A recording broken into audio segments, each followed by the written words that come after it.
Hello everyone, welcome to my channel. I hope everyone is having a wonderful day. Before starting the video, please go ahead and hit the subscribe button and give this video a like up in the latest Young and Restless preview for the week of November 18 to 20. Hang on because things are about to get even crazier.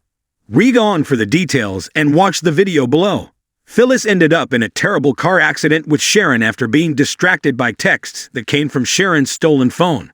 As Phyllis' car began to be surrounded by flames, Nick and Chance arrived in the nick of time to rescue her. Sharon fled the crash, continued to hallucinate, and finally called Nick to confess. She told him that she ran Phyllis off the road, that she had to stop her because she was going to expose the truth, that she killed Heather. Sharon continues to spill all the tea about her visions of Cameron and her plan also to kill Daniel. But wait, are we sure this confession isn't just another hallucination? Coming up, Summer in the hospital says she can't believe this is happening. Daniel, looking at an unconscious Phyllis, asks, "Is there a treatment or something you can do for her?" Elena explains she's stabilizing the patient and monitoring her vitals. There's not much more they can do. Last week, Victor told Diane that Glissade was hers. However, she had to fire her son Kyle to get it. Diane did what was asked, stunning Kyle and Jack with her actions. However, it was all a ruse she and Jack had been playing to beat Victor at his own game and save their son from Victor's clutches. Coming up, Victor says, "I just forwarded to you the signed papers transferring Glissade to you." Diane asks, "Just like that? Come on, there has to be another catch, right? The almighty Victor Newman can't have been played that easily." Finally, in a hotel room somewhere, Aunt Jordan says to Ian Ward, "So time to pop the champagne." He chuckles, and they clink their glasses together in a toast, confused as to how Jordan is out of prison and why she and Ian have teamed up. So are we. But here is a refresher on the evil Ian Ward to remind you of who and what he is. And check out this photo gallery to review Jordan's reign of terror. Be sure to read our Young and Restless spoilers to find out what Victor announces and what Summer faces. In the heart of Paris, nestled between the old cafes and narrow cobblestone streets, there exists a gallery known to few but beloved by those who understand the delicate artistry it houses. The gallery, simply named L'Atelier d'Eternité, was the birthplace of countless masterpieces, many of which were created by a man whose reputation had grown to legendary proportions in the world of art. Victor Leclerc. His work spanned across mediums, from delicate watercolors to grand, sweeping oils. And yet his most famous creation was the ballet Glissade, a piece so full of life and grace that it had captivated audiences for decades. Victor Leclerc was a man whose life had been marked by both brilliance and tragedy. His career had begun with a fervor unmatched by any artist of his generation. His paintings, each one a testament to his mastery over color and form, garnered him respect, admiration, and an ever-growing following. But it was Glissade, a modern ballet that fused movement with visual art, that cemented his place in history.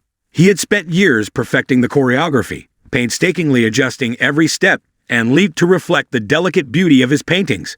When the ballet debuted, it was as if the brushstrokes of his paintings had come to life, soaring across the stage in a dance of light and shadow.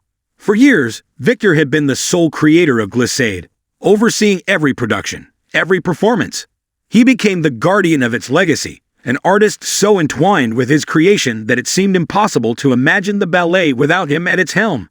However, time, as it does with all things, began to catch up with Victor.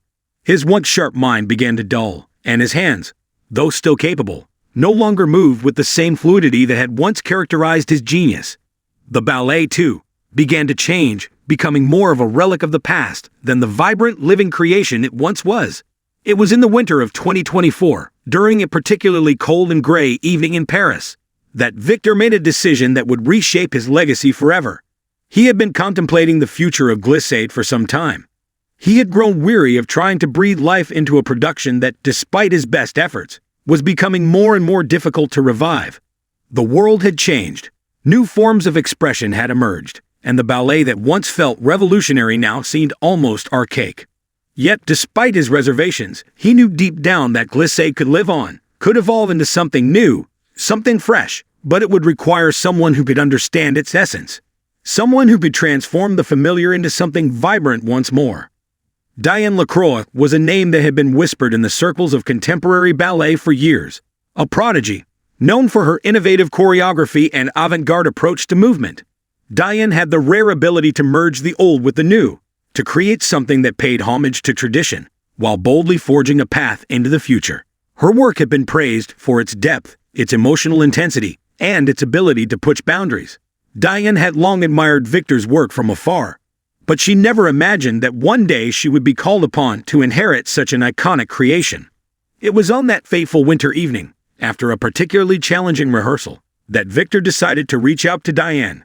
He had watched her work, studied her performances, and seen in her a spark of creativity that reminded him of his younger self. Her choreography had the same fire, the same passion that had once fueled his own ambitions.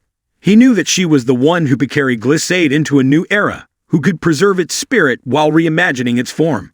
Victor invited Diane to the studio, a place where the walls were lined with unfinished canvases and old sketches, each one a fragment of his past. As Diane stepped into the space, she was overwhelmed by the sense of history that hung in the air.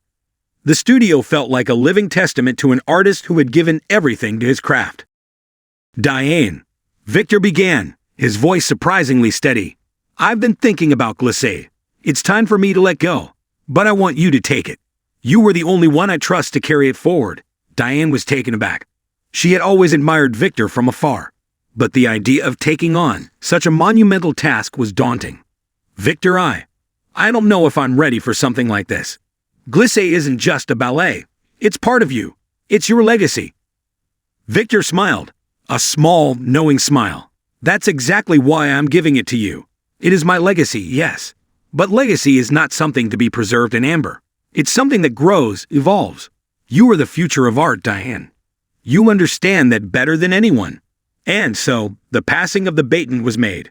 Victor signed over the rights to Glissade to Diane, entrusting her not only with the choreography, but with the very heart of the ballet. The agreement was simple. Diane could reinterpret the ballet in any way she saw fit, as long as she remained true to the core of what Victor had created. The dancers, the music, the set design, all of it would be up to her. As the news spread through the artistic community, there was a mixture of excitement and trepidation. Some hailed it as the dawn of a new era for Glissade, a revitalization that would make the ballet relevant once more. Others, however, questioned whether anyone could truly honor Victor's vision without tarnishing the brilliance of the original. Diane, undeterred by the pressure, immediately set to work. She spent countless hours with Victor, studying his sketches and listening to his stories about the ballet's creation. Slowly, she began to understand the essence of Glissade, its elegance, its quiet intensity, its ability to capture the fleeting beauty of life itself. But Diane knew that for the ballet to truly live again, it would need to evolve. The choreography would need to embrace modern movements, incorporating contemporary dance techniques, while still holding on to the delicate fluidity that had defined the original. She began to experiment, drawing inspiration from the themes of transformation and impermanence that had so often been present in Victor's work. She blended classical ballet with elements of modern dance, creating a fusion of styles that felt both timeless and groundbreaking. The result was a production that respected the past while boldly looking toward the future. A new Glissade that retained its soul, but felt fresh, alive, and of the moment. When the new production of Glissade finally premiered, the audience was awestruck. The ballet had changed, yes, but it had not lost its magic. It was still Glissade, still the ballet that had captured hearts decades ago. But now it was a reflection of the world as it was today. Victor sat in the front row, his eyes moist with emotion, watching as Diane's choreography took flight across the stage. He knew then that he had made the right choice. He had passed on his legacy, not to preserve it, but to allow it to grow.